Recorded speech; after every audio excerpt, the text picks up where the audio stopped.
You're about to enter into a new world of knowledge, curiosities, and high strangeness. This is a podcast of Straight Up Strange Productions. You're listening to Mysteries and Monsters. I'm your host, Paul Bestel.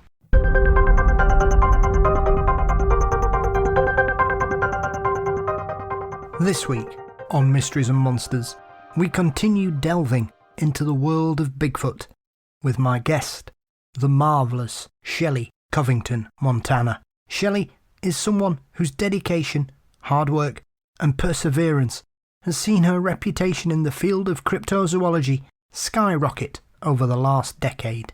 An unflinching quest for personal improvement has driven her to create the Alba Vernix DNA kits, become a certified tracker, work with the Olympic Project, and so much more. Shelley discusses all this, along with the reason why she became obsessed with the search for Sasquatch, some of her investigations, and her own personal encounters with some audio that Shelley has kindly supplied for me to use in this week's show. Shelley's a real force of nature, and I guarantee you'll learn more than you thought possible with listening to our conversation. But before we get there, don't forget, as always, you can support the show by signing up for Patreon for $4 a month for early releases of all episodes, especially as they're all ad-free, bonus content, and more. You can find Mysteries and Monsters across all social media platforms, Facebook, Instagram, Twitter, and you can subscribe to our channel on YouTube. The website is, of course, mysteriesandmonsters.com, and excitingly, as of this week, you can now get your hands on some Mysteries and Monsters merchandise. Go to the website and you'll see the links at the top. You can now get Mysteries and Monsters t-shirts, mugs, stickers and more. And there'll be a special competition running through October, which I'll tell you more about as we get closer to the spookiest of months. As always, artwork for the show is by Dean Bestel. The show is produced by Brennan Storr of the Ghost Story Guys, and Mysteries and Monsters is delighted and proud to be a part of the Straight Up Strange network. Now let's join Shelly Covington-Montana to see just how far the search for Sasquatch has really developed. On this week's show, I am delighted to welcome Shelly Covington-Montana. Shelley is someone who has brought a fresh perspective and a rigorous scientific exploration to the field of Sasquatch research, and I am delighted to finally get the opportunity to welcome you to Mysteries and Monsters, Shelley. Well, thank you so much. I'm very excited to be here, Paul, and very humbled that any of your listeners want to hear what I have to say or share. Well, if you're good enough for me, you're good enough for them. That's all that matters. So, Shelley, one of the most amazing things about whenever I've heard you speak previously on other shows is I am just astounded at how little I really know about the field of Bigfoot and Sasquatch. I thought 2 years ago, before I started the show, I knew a fair bit. And having interviewed some of the great and the good in the field of cryptozoology, I realise now just how little I knew 2 years ago. For yourself, other than a passing sort of interest in it as a child and knowing about Bigfoot, how on earth have you ended up in this position where you, in my opinion, are probably one of the most highly regarded new faces in the field? Well, thank you for the compliments. I mean, honestly, back to your original comment about how little you knew, I think it's how little all of us know.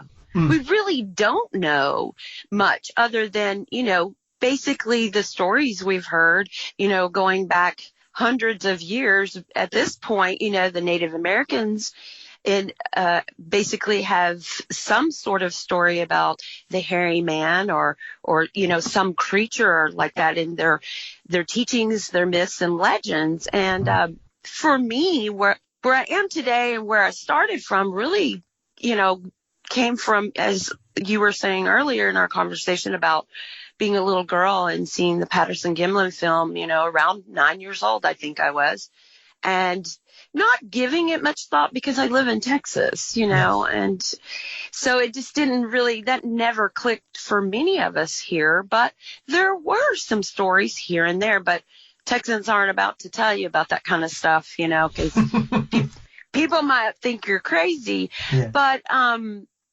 I'm with my husband, now I think we've known each other 40 some odd years, but we've been married around 36 years. It kind of all runs together. But he had told me a story for, I don't know, 25 years about something that invited him to leave the woods in East Texas in the 80s.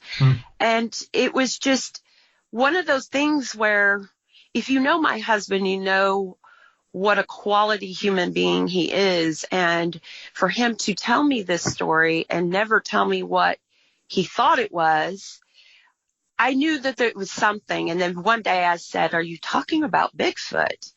And he said, "I just didn't want you to think I was crazy." And so from that moment on, I just really wanted to delve into, the idea of, wow, this is crazy, but it's not, because my husband was invited to leave the woods, as he likes to describe it. And I know that's true because I know him. And, I really just, our children had already grown up and left. They're out of the house, and I'm working a little bit, but, just kind of part-timing it, but nothing major. But I'm spending every spare moment online just delving into any kind of science behind it, the stories, just any kind of information I can gather. And I really started to see that the internet really has, how do I put this, has really changed the face of Sasquatch and Bigfoot in good and bad ways. Yeah. We apply human behaviors where they're not needed. I was seeing a lot of that. I didn't quite understand it. I'm from a law enforcement family. My father's retired state narcotics DPS officer here in the state of Texas, and I knew I needed to, handle myself. If I wanted to really look into this, I needed to just really handle it the way the science community would expect me to, law enforcement community would expect me to, and the medical community.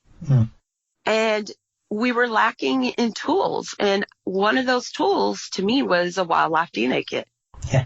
Not to prove Bigfoot, but to disprove everything else. Because I wasn't seeing that. I wasn't seeing people trying to disprove what else it could be, what region they were in, so that kind of led me down this path of becoming a certified tracker and citizen science. And it just opened a whole world for me that I know anybody that's interested in Bigfoot would love to be involved with. And you can.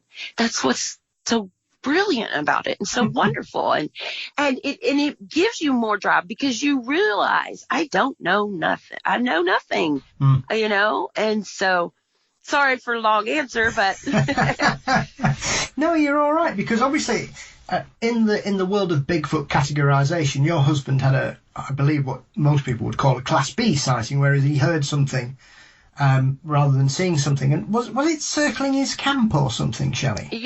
Yes, he was there to hunt, and he was meeting up with a friend the next day, so he was alone. And he said he had thrown out his sleeping bag underneath his four-wheel drive. Back then, the guys, I didn't have one, but my husband had this giant lifted four-wheel drive, and it all revolved around the word Bigfoot back in the day when, and so he had one of those trucks where we literally had to take a ladder to get into it. And so he would camp under the tailgate on the ground, just throw your sleeping bag there. And he said that something started circling his camp. He had a little campfire and was breaking large branches and such, and he thought it must be some cow, but he said it came around a second time and he knew it was not a cow, and like you said, a Class B, and he felt threatened, you need to leave. And he never did see anything per se that would tell you, other than eye shine or whatever, that doesn't prove anything. But, basically the feel of a threat, circling your camp. I mean, there's not many animals in Texas that really are going to do that and, make you want to leave. So he got up, threw his firearms in his sleeping bag in the truck, ran over the campfire, and went all the way back into town and slept at a gas station. So, yeah. I mean, they're always really compelling experiences for me, Shelley, especially when you're dealing with somebody like your husband and a lot of people that go out regularly into certain areas, that they get this feeling of fear that they can't explain it, like you say, because he didn't see anything. Nothing was thrown at him. He wasn't howled at or anything. But it's just that underlying current of menace and this hidden power, I think, that really seems to put the chills up people. And obviously, what I've always found rather sweet about your husband's experience is that he was so concerned that you might think he was nuts telling you this story, which I'm a little perplexed about, because clearly that's the catalyst that's driven you into this wormhole so far, Shelley, that because of his experience, you just went, what the hell happened? Oh, absolutely. Yes. I mean, my husband and I have known each other since we were very young, and he is not a liar, and he's never lied to me. I mean, nothing that maybe a little white lie here and there, but nothing, nothing that would jeopardize my trust in him. I tease him all the time and tell him, my parents love you more than me. I mean, that's how great of a man I feel I have, and the friendship that we have, and obviously he trusts me and I trust him, because I leave for 4 months going out alone, and and other men work with me, and there's never been an issue. So I don't know why he would have ever thought I would think he was crazy. That was a shock to me, because I would never think that. But yes, I mean, when he finally, confessed that's what he thought, I was like, oh my gosh, this is something real. And plus, he's telling me this same story for 25 years. I'm listening to it, over and over. And so I knew something happened to him. And being a hunter, when you talk about people getting run out of the forest and because of this menacing feeling of dread and things like that, when they maybe didn't see anything, that's one of the things about hunters that, that really do go out and do different kinds of hunting, that they know when it's not regular wildlife behavior, because that, I mean, when you think about someone who is an avid hunter, let's say that, so here in Texas, we have a horrible problem with hogs, and you are legally allowed to hunt those animals at night, which you can't deer hunt at night. There's most things you can't, but that's one of the things you can hunt. And so looking through thermal scopes and visually seeing an animal at, let's say, 300 yards, not only is the visual giving them the okay or not okay, this is what I'm hunting for, but you're also looking at the movement and the behavior of the animal. So when a hunter tells you, I've been hunting for so many years and this was different, you probably can be assured that it was something that they have never experienced, because they are used to the sounds, they know the movement, they see gait, so all of those things come into play, not just a visual. So yes, I, being who my husband was, the type of human being he is, the type of hunter he was, all those things collectively told me, wow, this is more than what, him just getting scared, in the woods. So yeah, it was interesting. Yeah. I mean, do you think, looking back, when he finally sort of came clean about what happened and the realization was that this was something very unusual, what I find remarkable is that you then, I mean, I think you've said a couple of times when I've heard you speak before, Shelley, that you basically spent a couple of years just devouring as much information on the subject as you possibly could, because as we said at the beginning, we both especially obviously myself being based in the UK, we don't have it on our doorstep. And for a lot of people who don't know too much about Bigfoot, the misconception is it's just the Pacific Northwest. But obviously, as I've learnt over the last 5 or 10 years, there are numerous cases and states that have incredible cases and witnesses from New York to Alabama to Texas to Georgia to California and everywhere in between, it would seem. So for you, when you started going into that, was it one of those where you kind of peel back the layer and you couldn't believe just how prevalent these encounters seem to be across the US? Or did you kind of think you kind of had a bit more of a sort of, you weren't overly surprised at how many places had these situations? Well, I mean, a little of both, because yes, and I delved, oh my goodness, I was going anywhere and everywhere I could find any kind of information and stories, and I wanted to know these, I wanted to talk to these people because I wanted to get I wanted to figure out, is this just mass hysteria, or is this actually happening? Is this a little bit of exaggerated thought? I mean, what I was seeing were a little bit of everything. The internet has really, like I said, it's played a huge part in making Bigfoot something it wasn't 100 years ago. I mean, you hear about activity and behavior that no one's actually witnessed today that you will never find in the historical stories. But then again, I was compelled by what kind of personality types we were looking at. For me, I was kind of an odd man out because I'm not into other fringed ideas. I get it, but that is not what drew me to the subject. And it draws a lot of people who were previously interested in, let's say, the paranormal or UFOs, or any of those things were not a part of my life, and I'm not discounting those things. I'm just saying that I'm not here for belief. I'm here for facts. Yes. And so when people ask me what I think about those other subject matters, I really pretty much tell them I don't have an opinion on that. It's not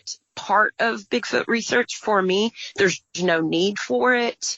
I see it as a, flesh and blood animal or whatever it is, primate, or I'm not one to use these $5 words. I just think it does everything that everything else living on this earth has done, which is eat, sleep, poop, mate, and die. Yes. What it does after that, I don't know.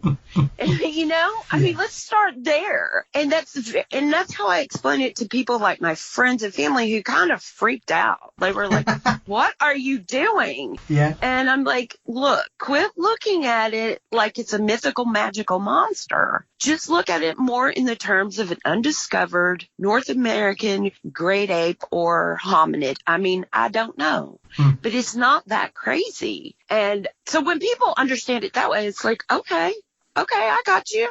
So for me, there was a lot, and it really was delving in for a couple of years, like you said, but I was also scared to death to let anybody I was really close to, my family and friends, to let them know I was fixing to delve into this journey, because I talked to my husband about it. I'm like, look, I need to go.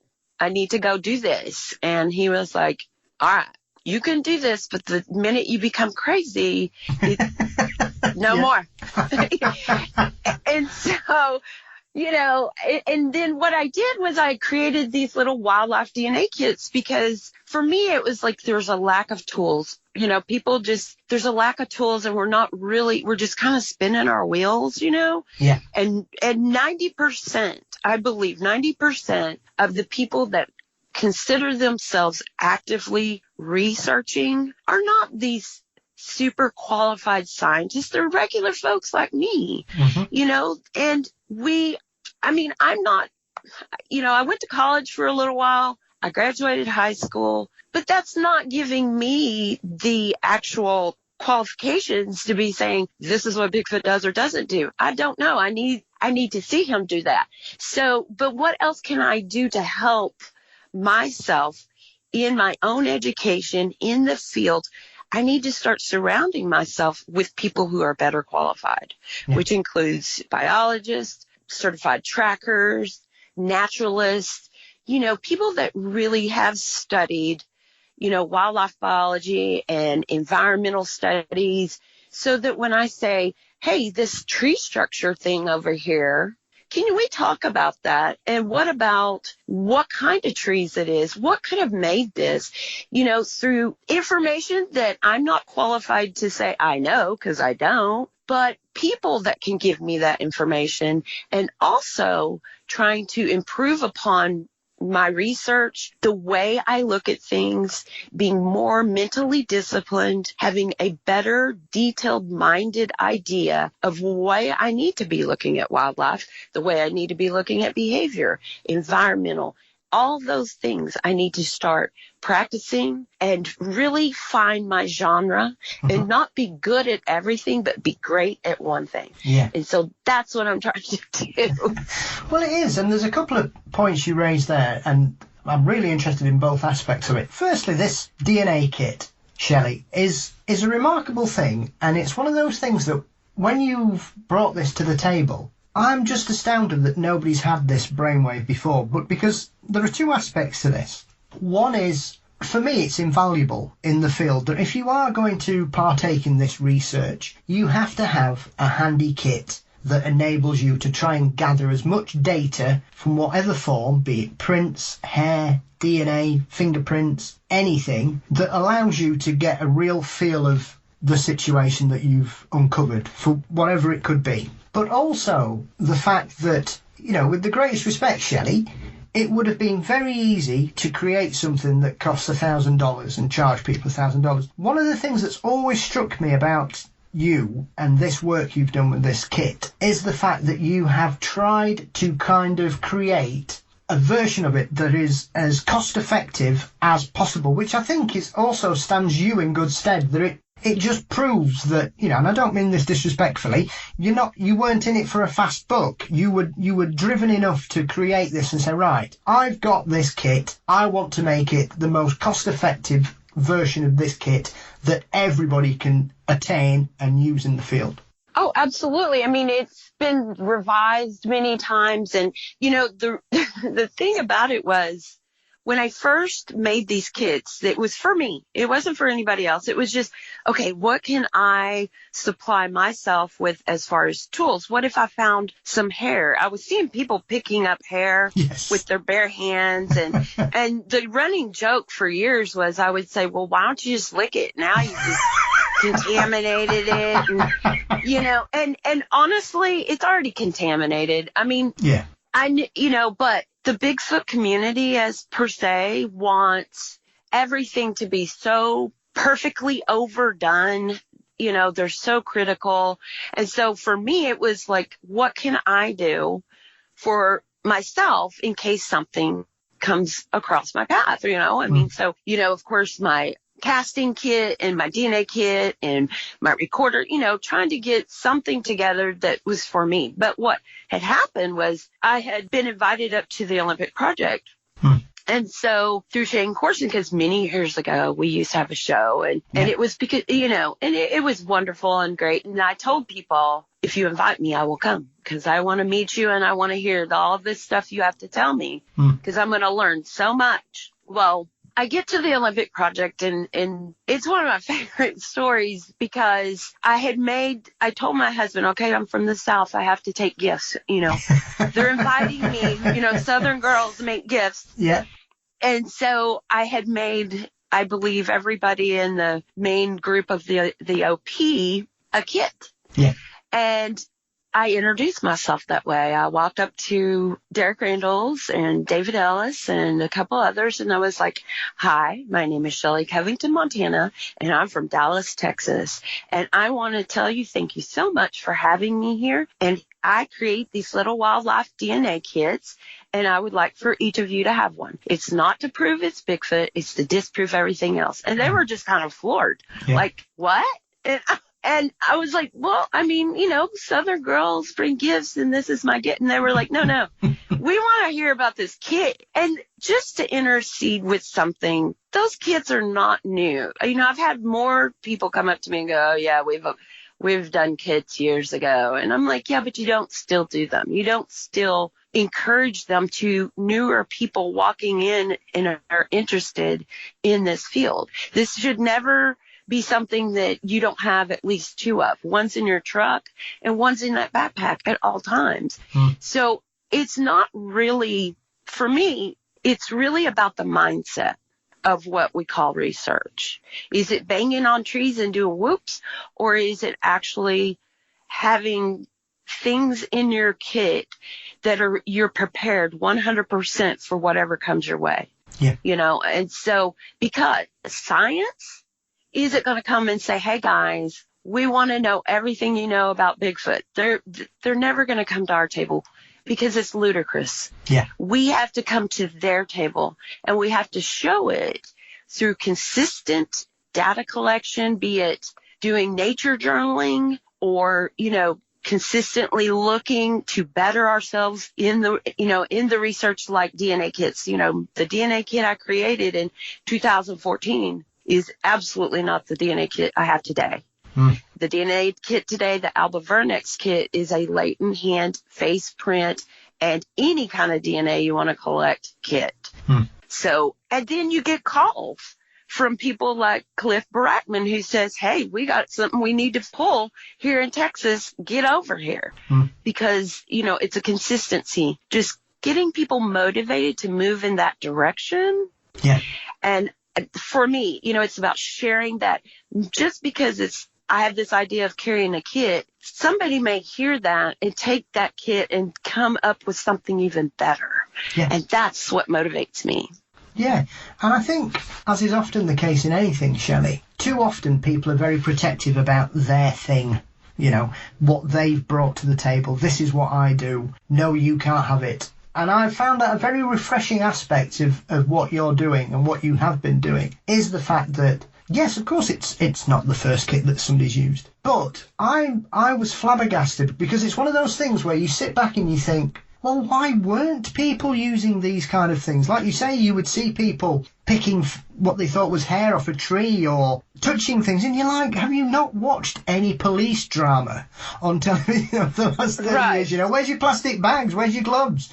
Anything like that. Like you say, you might as well just lick it by the time you've touched it because it's just ruined. So it's gobsmacking to me that something that I would consider to be so crucial seem to have just been pushed to one side in favour of hooping and hollering and knocking on trees, because at the end of the day, with the greatest respect, we've never seen anything do that. So it's all right doing it, but you don't know what you're doing it to. It could be anything, and I'm not being disrespectful to anybody that partakes in wood knocks and hooping or wherever, but what I know about primatology is a lot of it is trying to make as little noise as possible, not as much.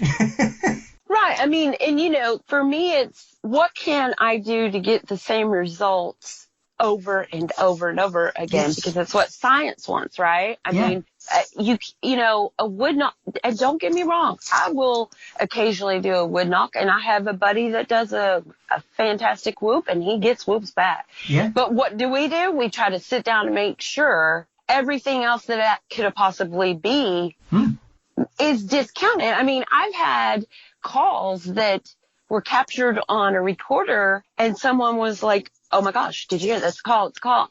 I send it to people that are, and I can do it too, but I need at least a huge handful of people that all agree on the same thing. You know what I mean? It's like, I don't just take my word I never take my word for it. I want Dr. Meldrum's word. I want Cliff's word. I want any wildlife biologist's word that there's nothing else out there that can make this sound. Well, we had heard this crazy, long call.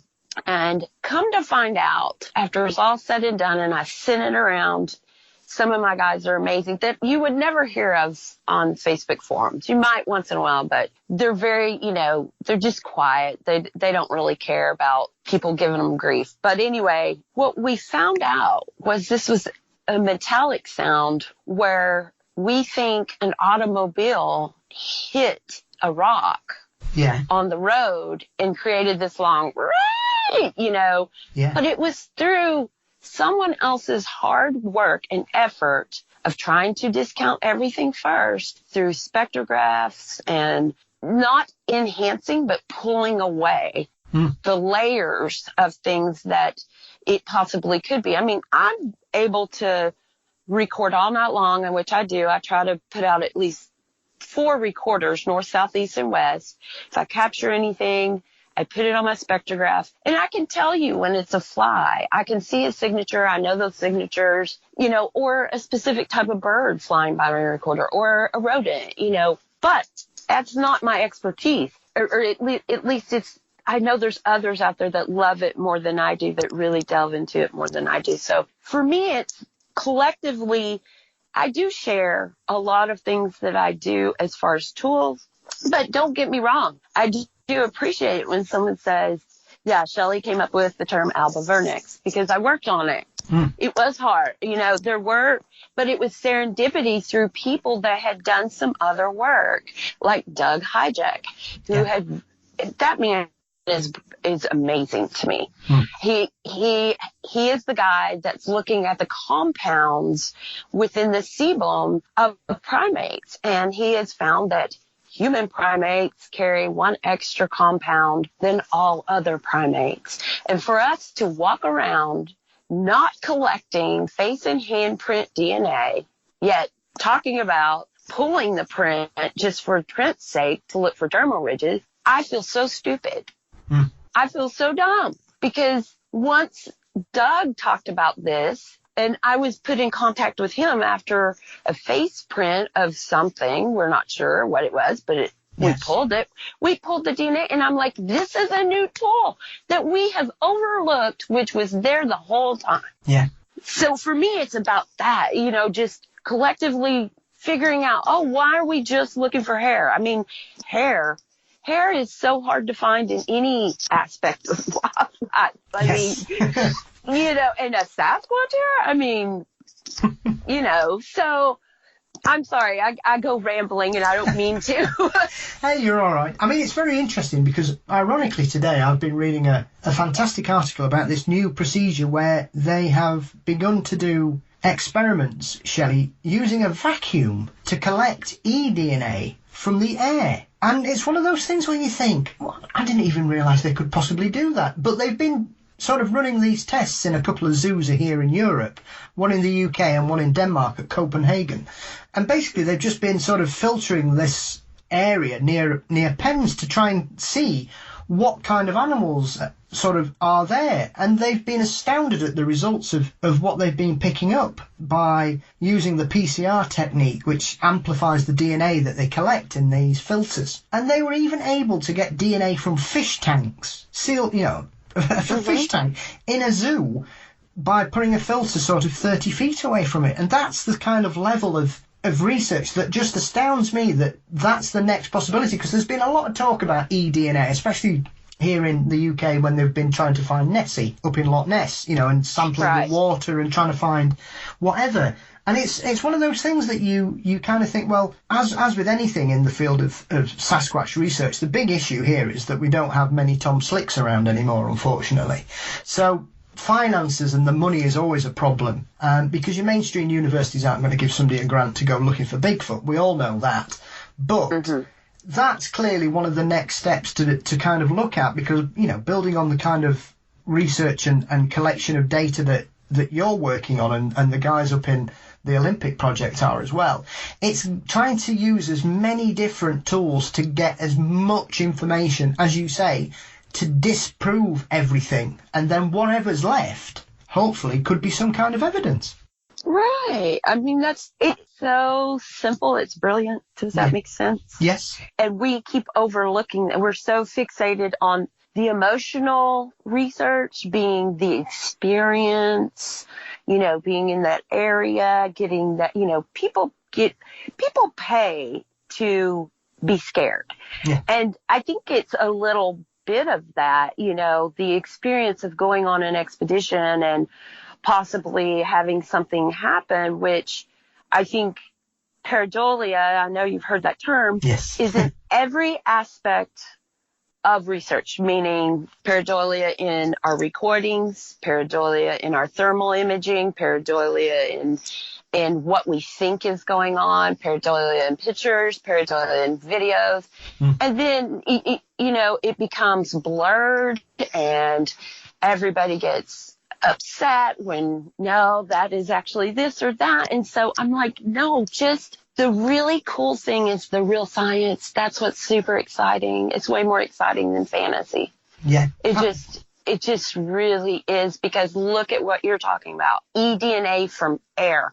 Yeah. Like, that is incredible. Yeah. Can you imagine if someone actually said, I had this funky smell before he walked out, and they were actually able to collect that funky smell and process it? Yeah, that's a prime example, because there are so many witness accounts, even the Class B sightings, Shelley, where people say it was the smell that made me think something was about to happen. And that alone falls into that eDNA category, doesn't it? Because clearly something's creating that smell, wherever it is. For all we know, it could be some really weird type of fungus that once again, nobody's discovered that. You might fall, we were laughing when Amy was on the show, how she was hoping that if she can't find Bigfoot, she could find a mushroom and it would be the Amy fungus. So, it's that kind of thing about citizen science, that even if you can't find what you're out there to discover, who knows what else you might uncover out there. That is 1,000% exactly the way I feel about it. I always tell people, I'm like, yes, I hear you when you say certain species don't do that here. I know. Well, guess what? Things evolve and behaviors change. And it's because of the encroachment of us and the environment in those species that live in this region versus that region. Coyotes are a very specific, I like using them as an example, because depending on the region they live in, absolutely has a whole lot to do with their behavior and how they eat and what they eat and their territories. And so to me, you're exactly correct. And so is Amy. We've discussed this, I'm sure, but discovering something new, be it a new behavior, a new species, that right there, I would just be a happy camp. I'd be done. I'd be like, oh, I did something and I helped. I helped. So yes, that is exactly the whole point of this. In the way, the path I'm on is, how can we figure out what is Bigfoot if we can't figure out or don't even look at everything else first? That's just ironic. It's just ridiculous. To me. And I think the more we get people in that movement, in that feel of doing those things, and really getting involved with the citizen science aspect, because many, many, many discoveries have been through citizen scientists, not these granted programs with these overqualified individuals. It's been simple people like us, you know? Yeah. And to be a part of anything like that is incredible. How can it not be? So yes, if Amy finds a mushroom, we sure hope, yes, it will be the Amy Boo mushroom. Boo. And I would love that.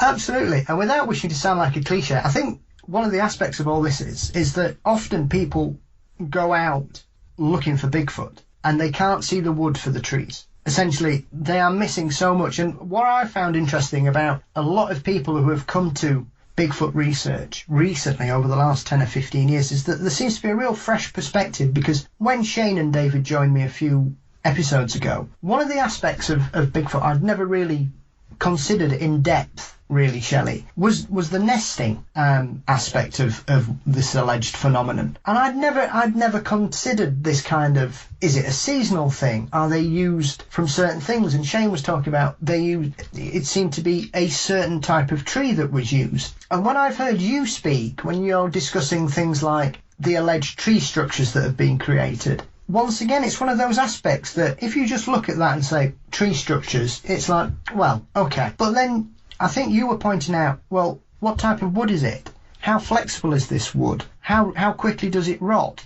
And it's these things that on face value you just see the tree structure, but when I've heard you speak, it's the depth of the actual situation. You're looking past what you're looking at to actually the creation of it rather than the structure. Oh, absolutely. So when I decided to try to get my certification in wildlife tracking, which that all starts with the morphology of the animal or the species. Like, it's not just tracking isn't about following tracks. It's about identification because it's used in conservation. Yeah. And because in conservation, they can't afford to run out and capture every animal and count them. They're counting their spoor, which is everything from their grazing sites, their nesting sites, what they do, how they do it, where they live, the behaviors, the morphology of the body. The morphology of the body determines the behaviors and what these animals do and don't eat, or eat all the way down to insects. That right there was going to help me immensely start to change my mind's eye on how to really delve into what I'm looking at. You know, it's like this. It's like when you have song sparrows versus house sparrows, the morphology of their foot is exactly the same.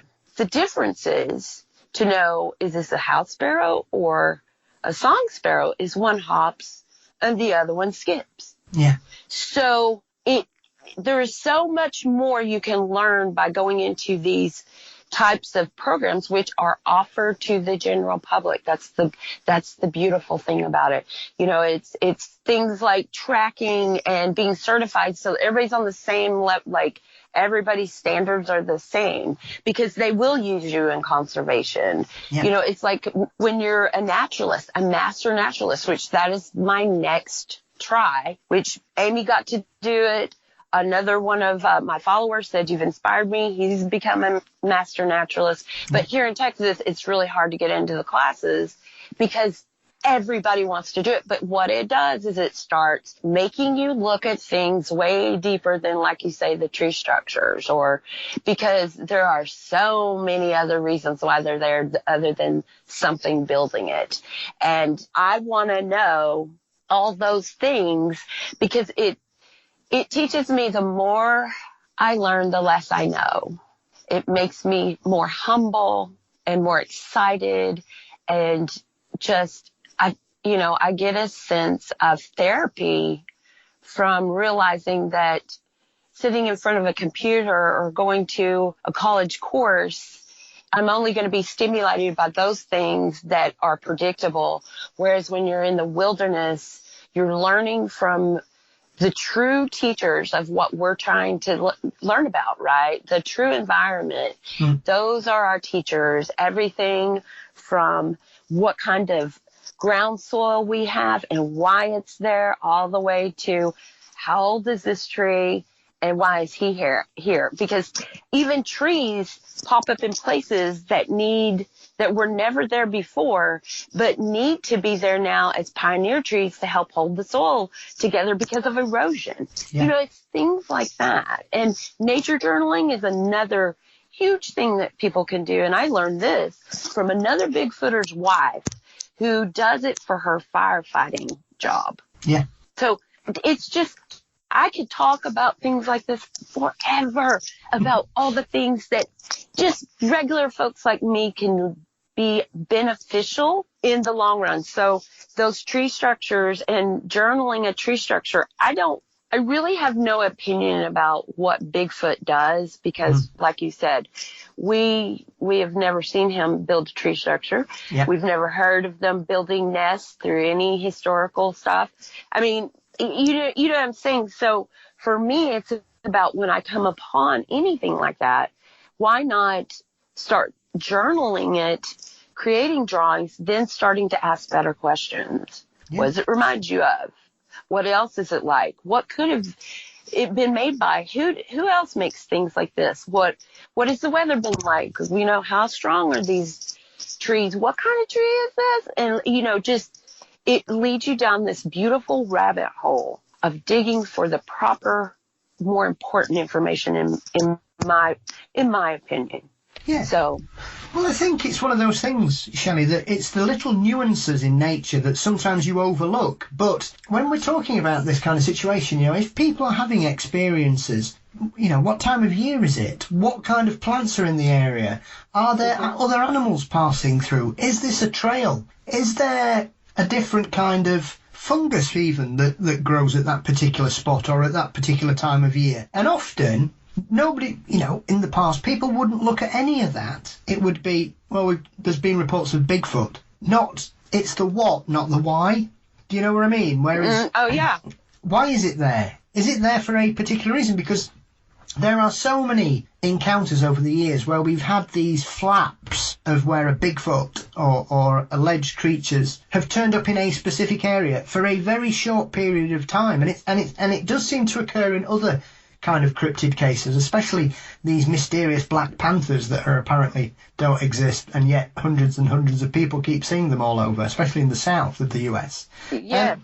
And it's that for me is more interesting because as someone that's grown up watching nature documentaries and things, if we're talking about a living creature, and as you referred to about coyotes earlier, animals have a way of surviving wherever they are. They adapt to their environment. They change their diet. They change their patterns. They change their mating rituals, as we've seen in wolves and coyotes mating and creating coy wolves that people were unaware of 20 years. It's the same that's what seems to be going on in northern Canada with grizzlies and polar bears mating, which, once again, Shelley, 20 years ago was dismissed out of hand as tall tales, and yet now we know that's happening. So it's little things like that I think when you look at the field of Bigfoot research, more focus needs to be on these little things, because I think often it's the little things that will get us to the big picture. Oh, absolutely. I mean, so, like, the study of things like scat.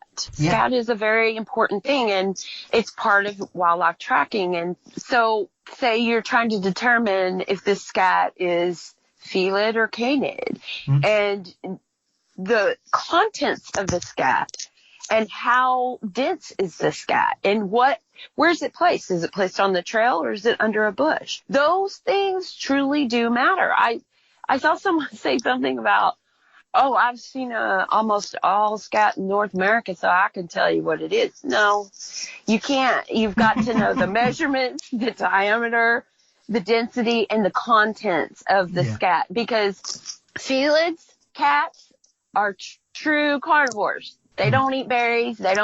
But when you have coyotes and canids and domestics, and see, the other thing is that people do not give domestics enough. They never think of this giant possible, dog man track as being a domestic dog. Yes. And I can look at a track and then go to others.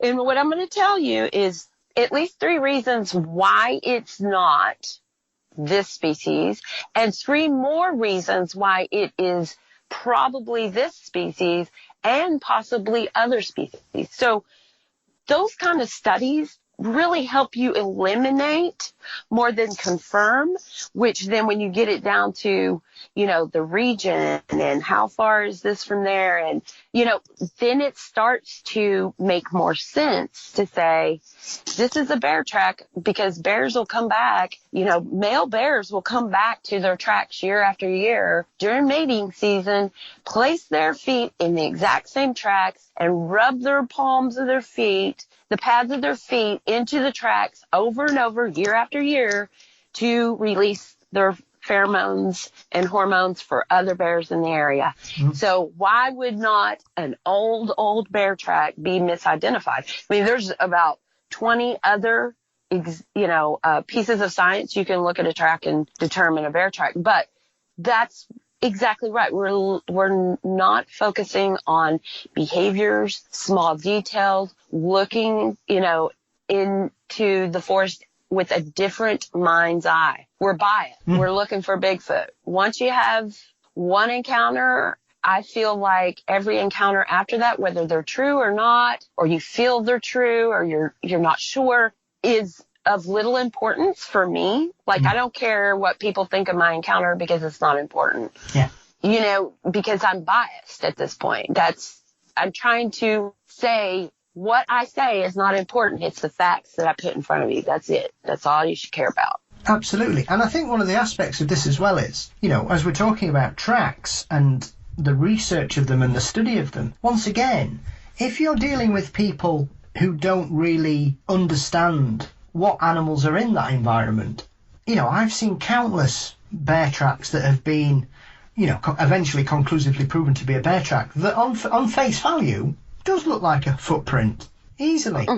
And, you know, there are hundreds of examples of that. And it's the same with different animals, often where we've got big cat tracks and people will say, oh, well, it's not a big cat because the claws are out. But as far as I'm aware, if a big cat's on a certain surface, it will put its claws out for stability. Yeah. Whereas normally somebody will just go, that's a dog.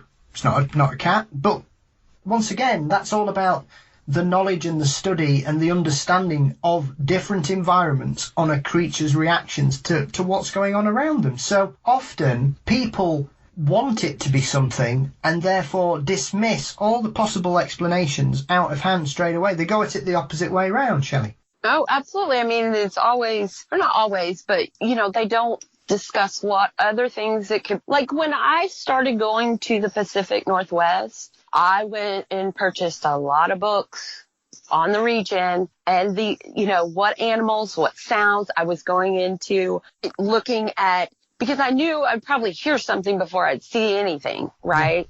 Yeah. I mean, because animals know we're there long before they, you know, we get there most of the time. Yeah. And so for me, I had to start studying the flora and the fauna, you know, and I think I took, I don't know, a few months. I knew I was going to be going, I think 6 months before I went. And so I really just started delving into that and asking questions of those people that live in those regions and listening online to the Cornell, the wildlife sound recordings. And those people like Cornell will not take your recording of, say, any specific species unless you have video of that animal making that sound. So you can be assured that that is that animal making that sound. So I really wanted to delve into that because things like we have grouse here, but not in my area.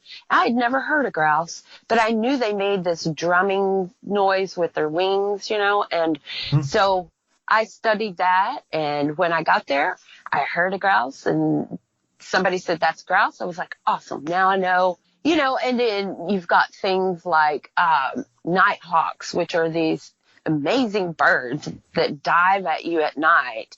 And they don't sound like a bird. They sound like a zipper almost. It's very weird. It's this over your head in the dark of the night. And their wings have some kind of ability to create this noise. And they're very territorial and protective, and that's why they do that. But so I was just so focused on doing that before I went because I knew I don't know nothing about that region. And I can go on the other side of Texas in the same thing. You know, we don't have mule deer here. We have mule deer over there. Yeah. But if I were trying to follow deer and not knowing what I know about mule deer gait and the differences between the two species, even though their tracks are almost completely identical, I would be misidentifying. So yes, it's super important to start studying the wildlife and the flora and the fauna in that region that you're going to be working in. Yeah, absolutely. I mean, even when you look at a state like Texas, Shelley, I think a lot of people look at Texas with the misconception that it's a desert state, whereas a large portion of Texas is wetlands. and forest, and it's very lush over towards, I think it's the east side, isn't it? Yes. Got, a lot as it goes across the south. And a lot of people wouldn't know that outside of Texas, really, unless they lived in the surrounding states or they visited the area. As far as they're concerned, everything, if it's outside of Dallas and Houston and San Antonio, most people have no idea about Texas.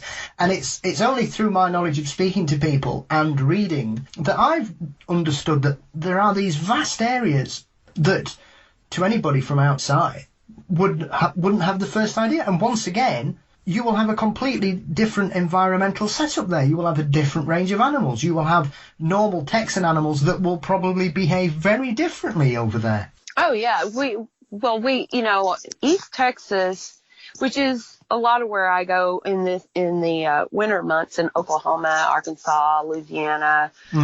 Those areas, they all kind of come together. And, but East Texas on its own, the last time I checked was a few years ago, I think we have somewhere around 60 million acres of pine forest. Yeah. So that's a lot. But the problem here is everything is privately owned. I mean, Texas has just been privately owned forever, but we have all these tributaries, separating us from the different states. Like Oklahoma, we have the Red River, and we have the North Sulphur River. In Arkansas, we have the Sulphur River. We have the Sabine. We have the Brazos. So all those tributaries all kind of lead into the east part of Texas down to the Gulf. And so that's where I think the majority of our sightings or encounters and clusters happen throughout the years, and where most of the stories have come from. But we've had a few, further west. But yes, it's very, if you go into where Don had his encounter, not far from there, it starts to become very swampy. Like Louisiana, because we butt up right next to Louisiana. And so we have alligators and all those things. I mean, the bears starting to come back, And on Galveston Island, they've confirmed now that there is a red wolf colony there. So, yeah, I mean, it's extremely diverse state. I mean, all the way down near the Mexico border, we have jaguar. Yeah. And that's incredible, so, and then Black Panther. My mother told me the other day, me and your dad saw Black Panther in the 60s out by your grandpa's ranch, and so I'm like, what?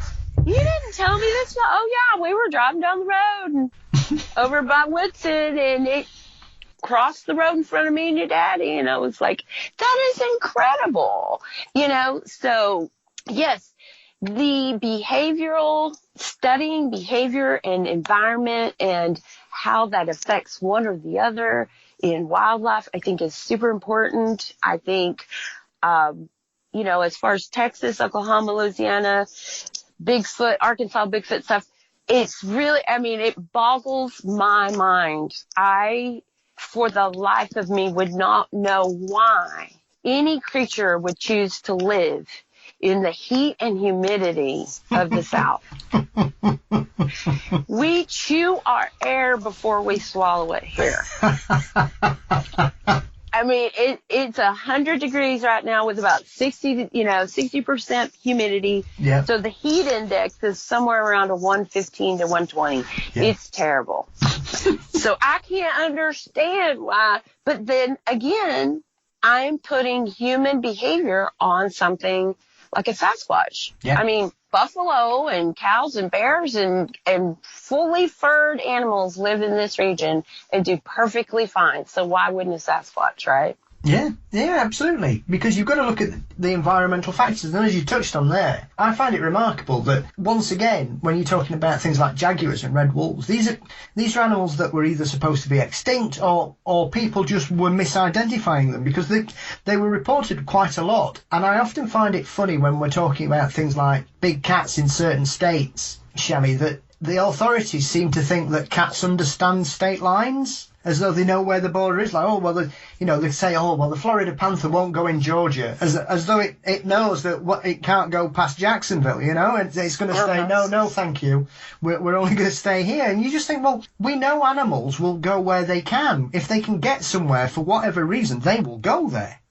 Right. I mean, I had myself and another female researcher, which I don't like to call myself that. I don't think I've earned that title, but that's what people refer to each other as. But anyway, we were in Oklahoma, and we were headed up to, we were in like the Broken Bow area, I think. No, we were a little further west, but we were headed up to look at a waterfall. And we'd been there for a while, but they had just had this giant controlled burn throughout, I don't know how many millions of acres, or hundreds of acres, more like it. But we're walking up this path to this waterfall, which is a well-known waterfall. And all of a sudden, this squirrel at the top of this dead tree above it is going crazy. And I know it's not because of us, because I know the difference in those alert calls with squirrels. They'll tell you when there's a predator in the area, be it a bird or, a cat or whatever, or people. Yeah. And I looked over at my friend. I said, Henry, that squirrel, something's around here. Something's going on. It must be a hawk or something. And we're looking up and trying to figure out what this little guy's just so upset about. And I looked down the path, and we're not, but I don't know, I want to say 100 yards, maybe 150 yards from the waterfall. And I looked down the path, and there in the path is a mountain lion. And I hit my friend, basically I'm staring at it, and I'm slapping, I'm like, look. And at the moment she starts looking, another one comes over the berm. So there's two of them. And the reason they got caught by us was because they were standing by the waterfall, so they couldn't hear us. Yeah. And we were, downwind or whatever from them. But there had been that huge burnout, and I believe they were pushed into the area we were at because of that, or we wouldn't have seen them. So, I start I'm trying to get my camera out, and she's like, get your gun. I said, no, I want to get my camera. They're not going to hurt us, because they don't want nothing to do with us. But I didn't get a picture, but I did get the slightest, most thinnest little castings. It took me about 2 hours to really find their prints, but talking about environment and talking about animals that people don't believe in our regions, it's because they're just masters of their environment. Yeah. I mean, why would they want us to see them? I'm sure we walk past a lot of stuff and we'll never know it because we are in their house, right? Yeah. So, but I just wanted to tell you that story because it was really special to me, but it all had to do with that burnout. Yeah. Well, once again, environmental factors are creating a situation that, unless you'd have seen it, as you say, it took you 2 hours to get a decent casting, Shelley. Nobody would have had any idea that they were there at all. If you'd have walked past 10 minutes later and they'd moved on, there'd be no evidence. Exactly. And my friend and I both went, cat, at the same time. We were so shocked and so excited, that we were seeing something that we'll probably never see again, especially in that region. I'm in the woods a lot, especially, before the pandemic, it's 4 months at a time in the Pacific Northwest. Drive out there. I'm by myself a lot. I'm with other people, but I'm in areas you've got to use your 4-wheel drive to get, if you've got a car, a lot of times you're not going to get where I'm going. And I very rarely, I see a lot, but I don't see exceptional amounts of wildlife because I know why. Because they know I'm there, you know? Yeah. Absolutely. They know I'm there. So. Yeah, absolutely. And I think that's often an arrogance on people's part, Shelley, is that because we're humans and we're clever, we presume we can find anything. But animals have survived as long as they have, primarily for the fact that they will only be seen if either they have to or they want to be. Right. Or they've been actually something, like a waterfall or the wind direction has muffled your noise or your smell, and we accidentally come upon them. And, or, certain types of seasons where they're a little more aggressive, and there's another thing that I've been doing a lot of experimenting with thermal cameras because here in Texas, I have this new partner who's a great gentleman by the name of Michael Waldy, and we've collaborated on some efforts with thermal imaging, and we've now, I think, purchased 6 extremely high-tech thermal, meaning the best we could get. Yeah. And so our focus is here in this region, because winter will be here and this is where we will be. This region is to be able to capture an entity, not on 1, not on 2, but 3 or more thermals at the exact same time at different angles as it's moving. And that's a thermal drone. I've got a couple of thermal scopes. And then we have a vehicle. His vehicle is mounted with thermals on top of it with drop-down screens. And we have a duck boat that we're using 4 of the thermals on to go up into creeks and such. Yeah. So it's a huge project, but it's just me and him, and we're really excited and very invested. Because I want to be able to put out a piece of footage where I'm just going to say, y'all fight over it. Do what, analyze the tar out of it. Because I'm teaching you some stuff about thermal that nobody else is going to they're going to be so shocked because of the experiments I'm working on as far as how thermal can really be used other than just looking for Sasquatch and its benefit. And I'm really excited about working with him. I think it's just going to get people's minds to once again kind of open that thinking outside the box, Yeah. And, if you're these techie guys, invest in something that you think is really going to help you, or invest your time, or really delve into one thing and try really hard to figure everything out about how come there's 6 different color palettes on a thermal camera. There's reasons for that. And I'm trying really hard to work in that aspect of what's the benefit of white hot versus black hot. Well, I can tell you right now, black hot only gives you a silhouette. Yeah. If you wanted to make something out of something else, black hot would be your way. Yeah. You could claim something differently than what you're actually seeing. Color palettes show different tints and variations. That's why you see on TV them using more rainbow palettes, because it will give you different temps. My thermals will actually zoom in 14% at a couple thousand yards, and you can see a blip at 500 yards wondering what it is, and then I can focus in on it and show you the hair on the ears of the little whitetail that's sitting there, and then I can fly in with a drone and get a real close up. So there are wonderful, wonderful lessons to be learned in thermal imaging about animal behavior, because what I've learned so far, going out at night and driving and seeing hogs at night right next to my vehicle, that if it was daylight, I wouldn't get 50 yards close to them. Yeah. They know that it's nighttime, and they are smart. Hogs are super smart. Yeah. But they realize that we can't see them.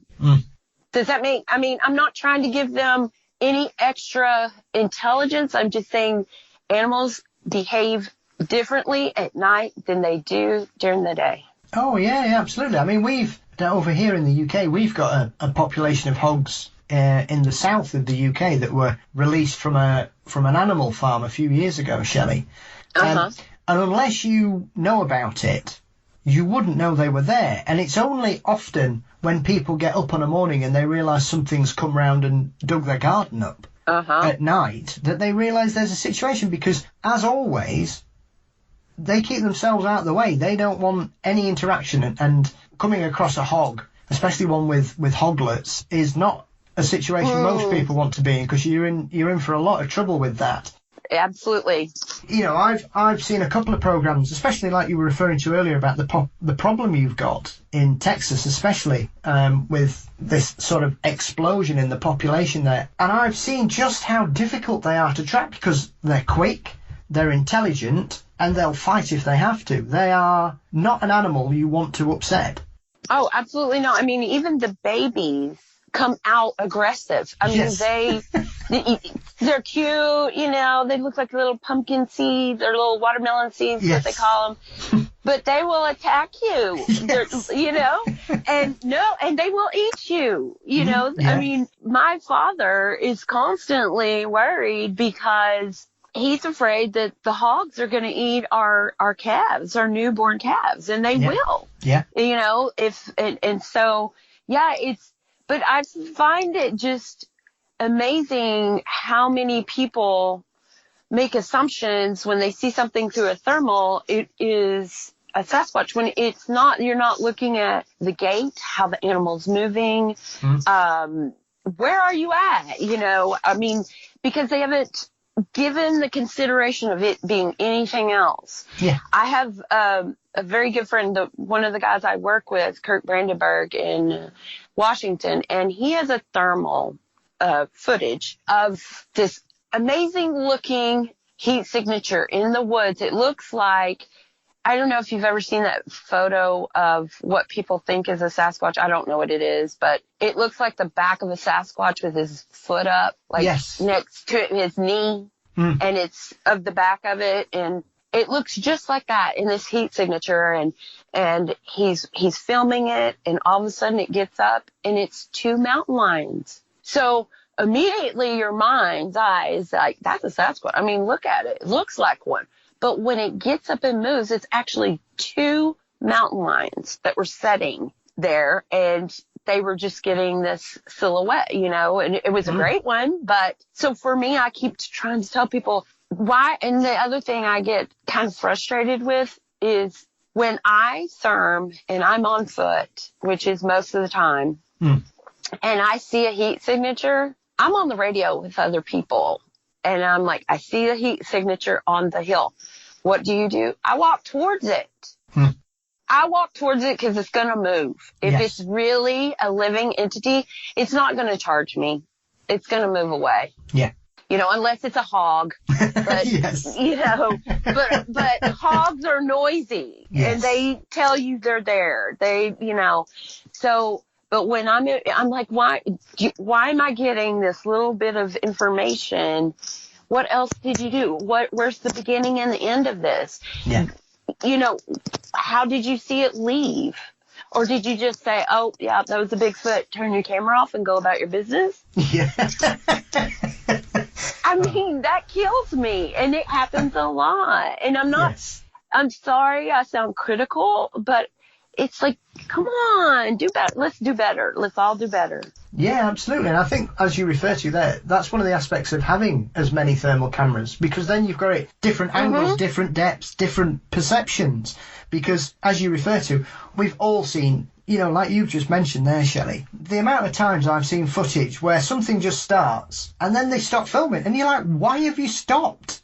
Right? You either carry on filming and going, right, I'm terrified, I'm running away, like the famous skunk ape footage where that guy just basically bricks it and runs off. Now that's fair enough. But so often, I mean, obviously there's a clip doing the rounds at the moment which is 5 seconds, and you're like, if you're randomly floating down a river and you just film something, why haven't you stopped? Why do you just go, oh right, oh well that's odd, and so you just think, no. Surely not. You either go towards it or you carry on filming until the event finishes, do you not?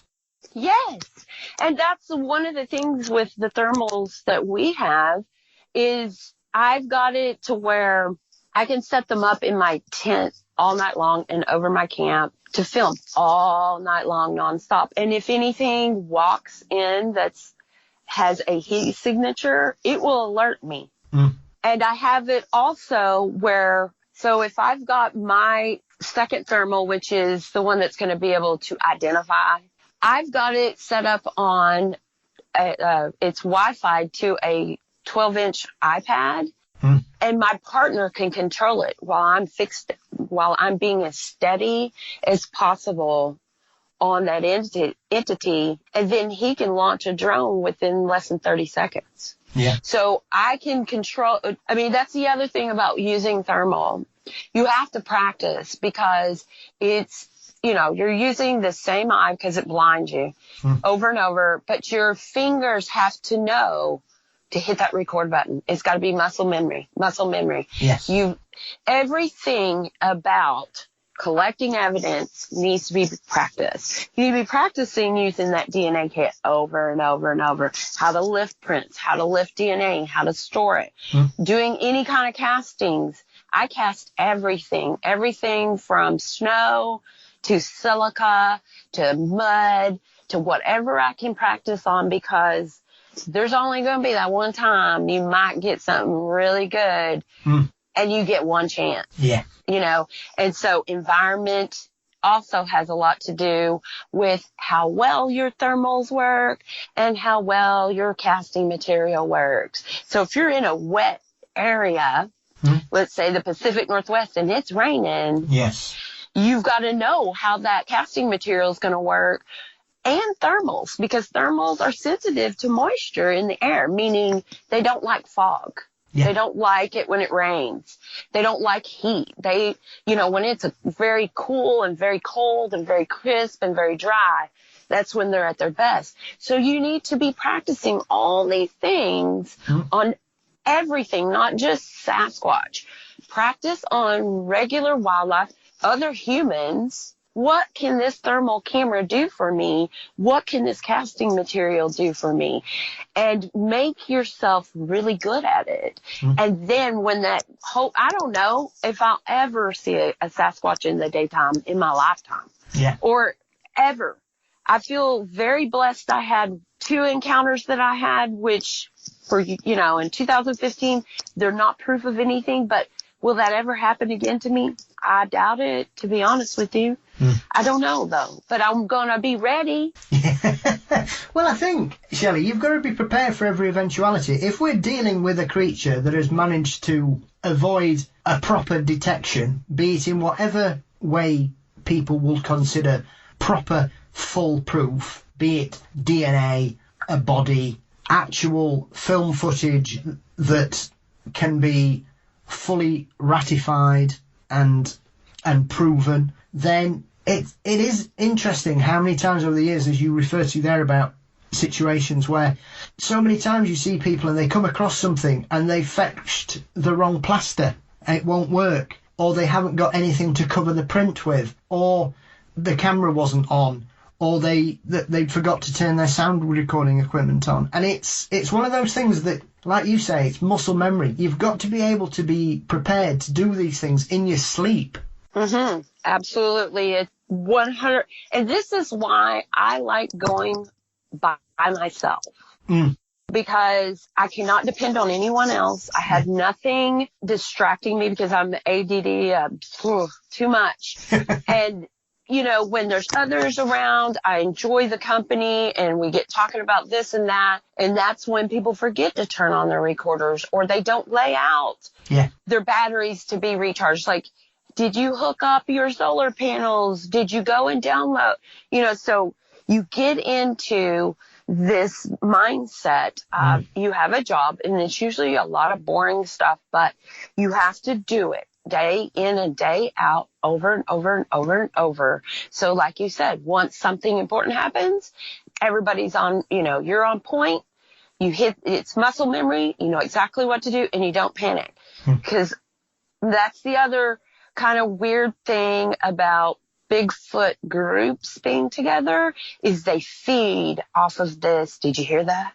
Yes. Did you hear that? Yeah. And then it becomes something it's not, when it should be quiet, do your job. Everybody's got a job. Let's do our job. Just do your job and let it unfold. No matter what the plan is, have a plan. Be mentally disciplined in what your job is and stick with it.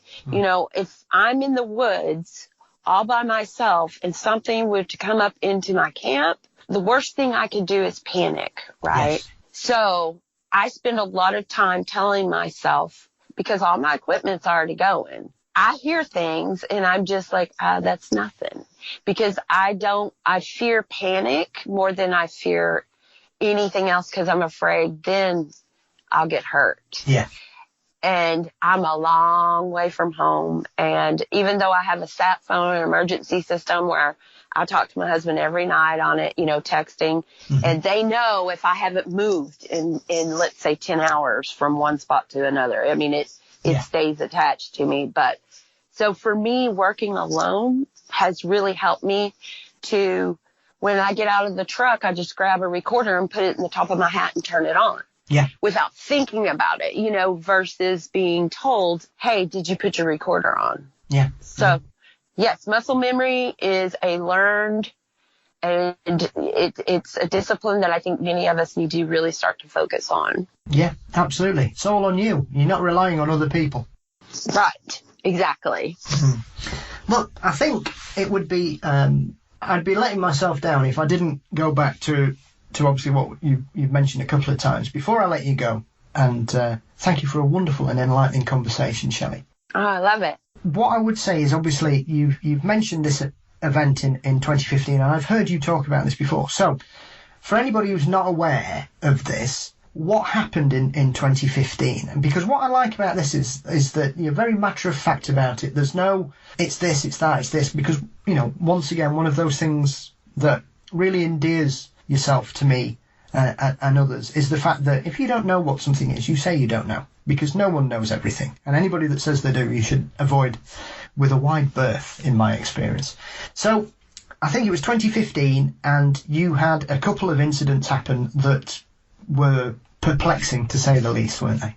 Oh yeah, it was.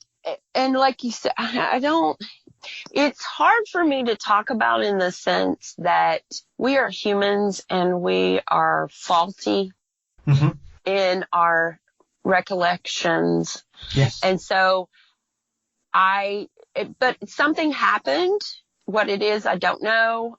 What I think it was, I think I know, but it doesn't matter. I just want people out there to understand it fueled a lot of why I am the way I am today, but it also, I had a hard time with it for about 6 months. Yeah. So I really denied it, but it's all on record. The audio it's complete audio, but I had been in Washington, but it was when I was flying in and meeting up with people, and they would take their time and go out with me and take me to locations. And this year I had flown in. I think I'd been there for a month, and I came back home, and then I wanted to see my family, and then got in a vehicle and drove back 2 days later, because I had the gentleman I work with now, two of them, Kirk Brandenburg and Nathaniel Bronis,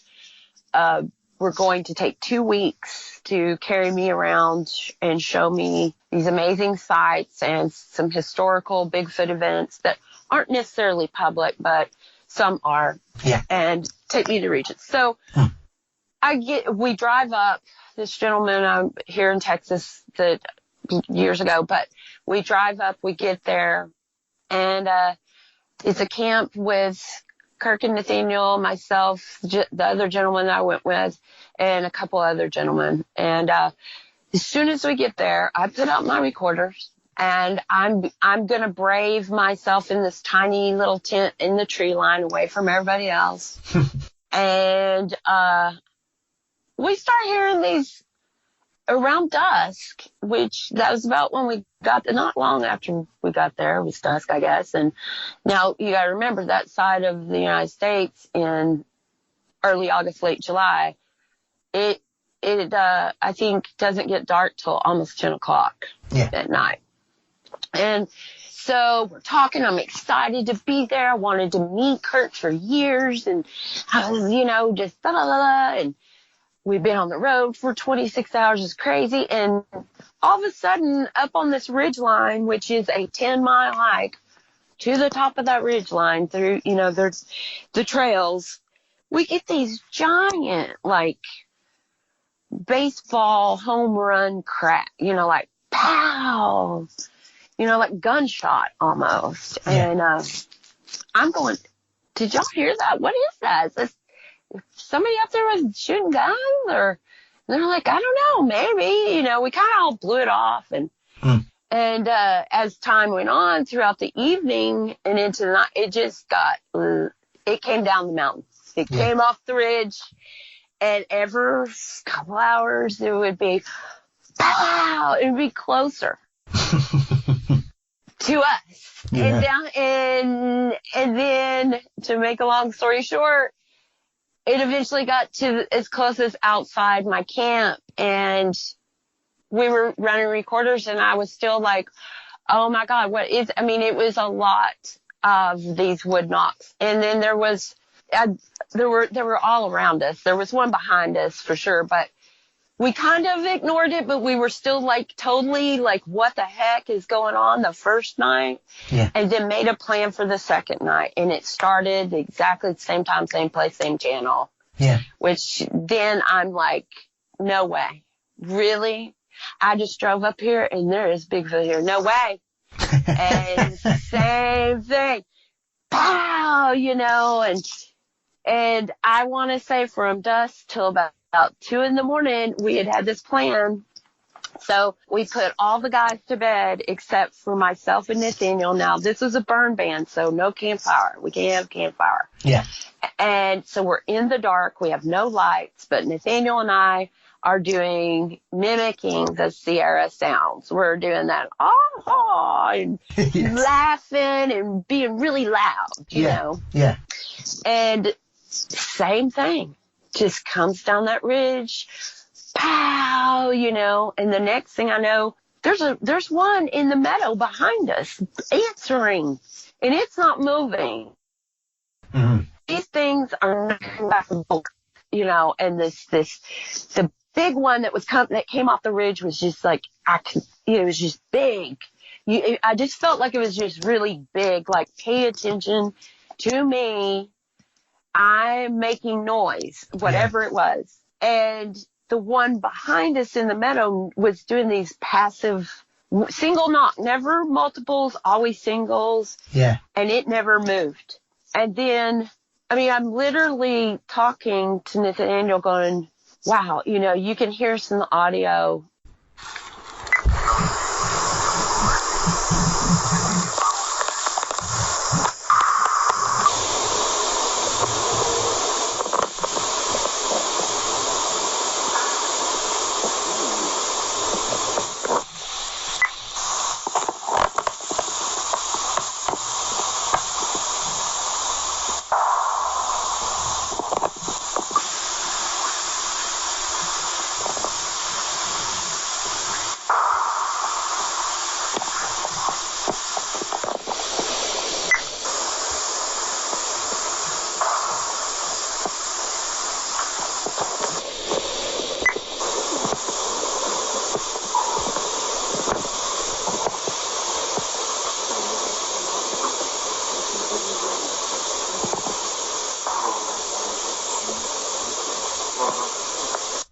Because the audio's across the camp from us. It's not next to us, but you can hear me and him talking, and I'm like, oh, wow.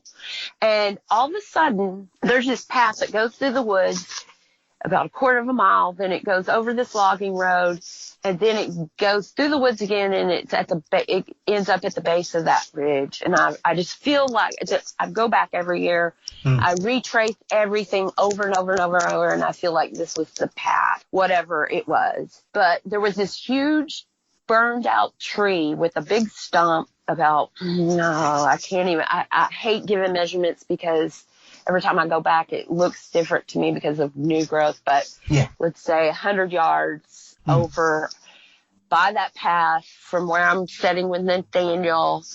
And the moon was out. It was a blue moon. That's right. It was July 31st, August 1st, 2015. So we had a blue moon. And I'm looking in that direction because we can hear it. We can hear that's where it's somewhere over there. And all of a sudden, another one of those giant pow, and these birds just out of this tree. Yeah. Right in front of that burnout log. And what I have learned through thermal is, think about it. At night, we can make all kinds of noise. You never see birds flying out of the trees. They don't care. Yeah. They're sleeping. They don't get affected by noise. They get affected by vibration. Yeah. And I have come up on birds with thermal at night going, what is that sitting in that tree? Just because I'm experimenting here. Try everything to get them to move. The only way they'll move is if I hit that tree and it vibrates and they move. Yeah. So I knew it hit the tree. It had to. That's my, that's what I'm thinking. Yeah. Because the birds fly over my camp and I'm like, holy snarkies. Well, then it moves through the tree line behind my tent. It's making all kinds of noise, breaking, just moving. Yeah. And then I'm watching it, not seeing it, but watching the noise. Does that make sense? Yeah. Then I hear this. Like that one time. Yeah. And I'm like, what was that? And then I think the other one or in the meadow taps back. And then I see this giant silhouette walk out in the moonlight. And I'm like, what the blank is that? And I'm looking, and Nathaniel's like, he says he looks at the brim of my hat and looks towards it and he sees it too. And I see it between three different sets of trees pass through. And then he sees it as it's going down this hill towards the meadow where the other knock was coming from. And it turns its back towards us and he sees light through its arm and then it's gone. And then nothing, zero, zip, no more knocks. We stay another day. We do all this measurements and I'm got to go spend the night in that tent over there. So I'm going to be brave. I'm not saying a word. I go over, I get my tent, I pull out my 45 and I turn on my little red headlamp and lay there all night. And I survived. And so the next day I just answered. I told Nathaniel at that moment when I saw it, after it all happened, I just looked at him and said, don't talk to me. Don't tell me anything you saw. Tomorrow, just draw what you saw, and I'm going to draw what I saw. And then we'll let the guys look at it and talk to us. And that's what we did. And it was like I saw the first 3 moments and he saw the last moment. It all matched up. It's pretty interesting. What was it? I don't know. It glided like going down that hill, like on a skateboard. Like I didn't see any bouncing or any of that. Then I just cried and cried and cried, because now I can't prove anything. And so that happened. We left after a day of trying to figure out, making sure measurements, all those things were recorded. And then it was just the 3 of us. Everybody else had left. 6 days later, Kirk, Nathaniel, and myself came back. Exact same spot. Nobody had been there. We could tell because this place is very dry. In lodgepole pines where the branches you can't reach the branches. They're probably 30 feet before you really get to, or 15 feet. Till you get to a branch. The soil is very sandy-ish. It's very silica. And when we get back, it was really, really, really late. I asked the guys, I said, look, I'm not putting my tent in that tree line ever again. I want to put my little tiny pup tent between you guys in their cars. They were like, sure, I always lift the flaps on my tent. But guess what? I was so tired that night, I didn't even change out of my clothes. I just laid down, forgot to put the flaps up. Didn't think anything was going to happen. Wake up at dawn in a jolt because I was having a nightmare about my daughter. Didn't get to see her. It was a little, just hadn't seen my child. And I'm thinking about her, anyway, I'm thinking I just had this nightmare and it scared me awake. And so I just, go back to sleep. And then all of a sudden I hear, bam! Boom, boom, boom, boom, boom. And I'm like, what the hell was that? And my head was just a few feet, probably, I don't know, 3 to 5 feet from this lodgepole pine where I put my tent. And I knew nothing was around it because I had spent a lot of time picking up any kind of debris, rocks or whatever, because I was sleeping in a little tent and I can't stand it if there's anything underneath me. Yeah. And I had a sleeping pad underneath me, but I could feel this thing hits that tree, and I have it on recording, hits that tree and bounces so hard I could feel it underneath my pad, the vibration. Yeah. And I just lay there, and I'm like, oh my God, because I can't see out. What is that? Could it be elk, or is there elk in the camp, or what is that? And there's this berm behind us, and something was up. I didn't know that then, but I know it now. And it went on for about 30 minutes, I guess, and we have that on video of the audio. Is we have that on YouTube, and Kirk did not believe me because they did not wake them up. I laid there in absolute fear because 6 days later I'd seen something, and scared me to death. I get out of my tent when the birds start chirping because now I know they're gone, whatever it is. Yeah.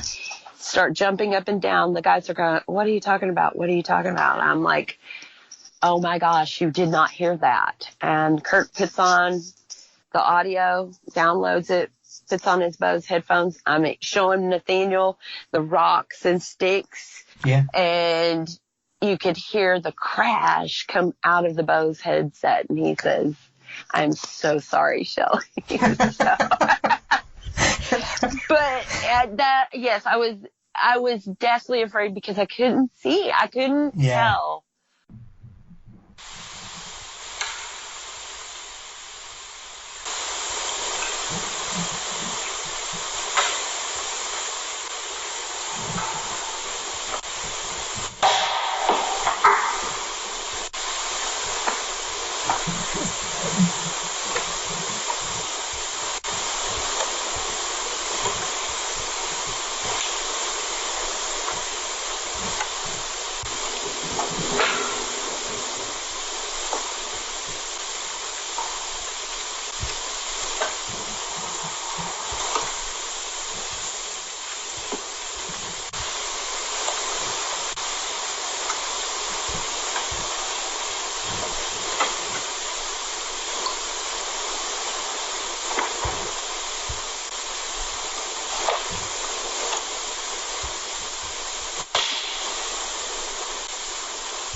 What was going on out there, or if it was human, if it was elk, if it was my imagination. But I knew, just be still and let it happen. Yeah. And you can hear me in the audio calling out to Kirk, whispering, Kirk, Kirk. And so all we have is audio. I mean, and they're not near as impressive as when you're there, right? Yeah. So But that's it. That's all that's ever happened to me. And that was in 2015. And I continue to go back over and over and over and over. So, but I had a hard time with it for about 6 months. I wouldn't even talk about it. Yeah. Wouldn't listen to the audio, none of it, because it was very frustrating. So. Yeah, absolutely. Well, it's an encounter that, once again, it's one of those that I think the fear of it is that you can't see what's happening. And I think that just increases that perception of the unknown, really, Shelley, isn't it?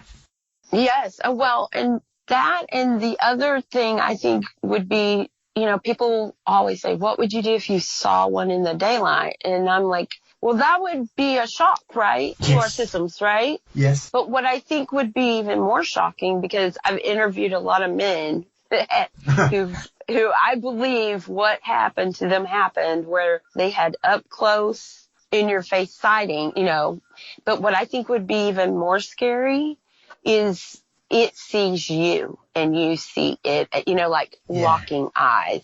Yeah. That would terrify me, I think, really at that moment. I don't care what people say.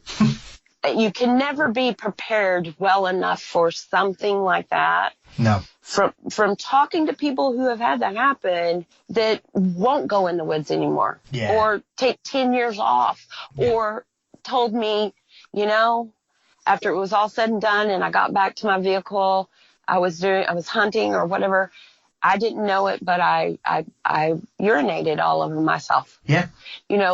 I'm telling you, I think that is where locking eyes and knowing it's seeing me. Yeah. That's when I think the fear would really be so heightened, so all the respect in the world for these creatures, whatever they may be. Fabulous. Well, Shelley, it's been absolutely marvellous to have a chat with you and a real deep dive into your work and your wonderful level of research and the way you're sort of tackling this subject. If anybody wants to keep up to date or follow you, where's the best place to find you? Well, the easiest way to get a hold of me is so silly, but you can message me on Facebook at Shelly Covington-Montana. Real easy. I'm also on Instagram at CryptoChick too. You can find me there, which I'm loving my Instagram followers. They're so awesome and just so supportive, and I've had some of the best contacts through my Instagram people, and I'm really hoping to do more with Instagram. And you can also contact me at scovington1963@gmail.com. Brilliant. Well, Shelley, thank you so much for your time. Like I said at the beginning, you're someone I've wanted to speak to for quite a while, and you haven't disappointed me. It's been marvellous and deeply thought-provoking to spend some time in your company. Thank you so much for joining me today. Well, thank you. I'm so humbled to be here, and, keep on squatching, everybody.